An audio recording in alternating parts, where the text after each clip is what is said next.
Hannah here. It's time for our small group activity, and this activity can be done with your child.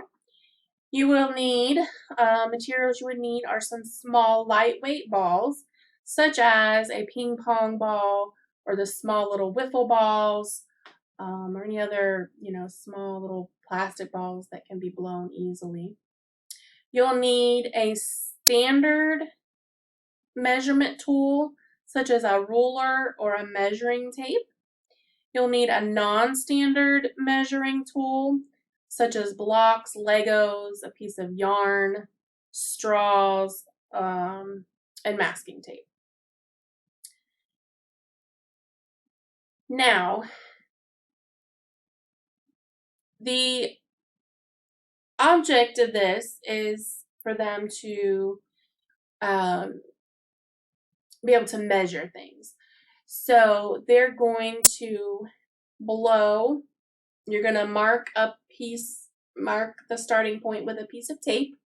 Then you're going to set the ball there, and they're going to blow the ball and see how far it goes. And then you're going to measure with the standard measure tool. So whether it's a ruler or a measuring tape, you're going to measure that and say, okay, you blew it 6 inches. Okay. Then you're going to take the non-standard measurement tool and you're going to measure it again. So for example, maybe it took 20 blocks. So you would say, you could say to the child, you are so windy, or you blew the ball 20 blocks away.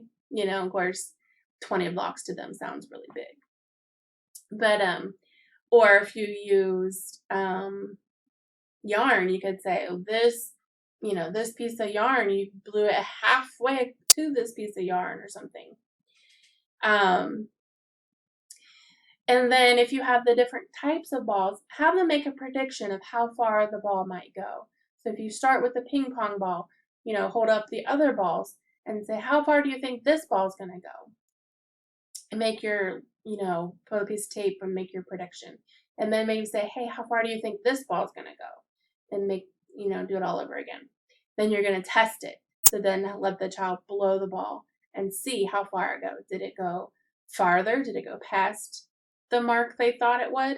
Or did it not make the mark? Okay. And it's fun to see their predictions. And lastly, a good way to talk with your child is ask about other ways that air can blow. Now, when I first saw this question, I was like, what? But easy. A hairdryer, a fan, the wind. So these are all ways that air blows. And it'll be fun to hear what your kids come up with, because they're either going to be really smart and come up with the right answers, or they may shock you and come up with some answers you didn't think of. So it's always fun to hear the kids' answers. So as always, I hope you let me know how you did with the activities, if you enjoyed it, and send me pictures. And I will see you next time. Bye-bye.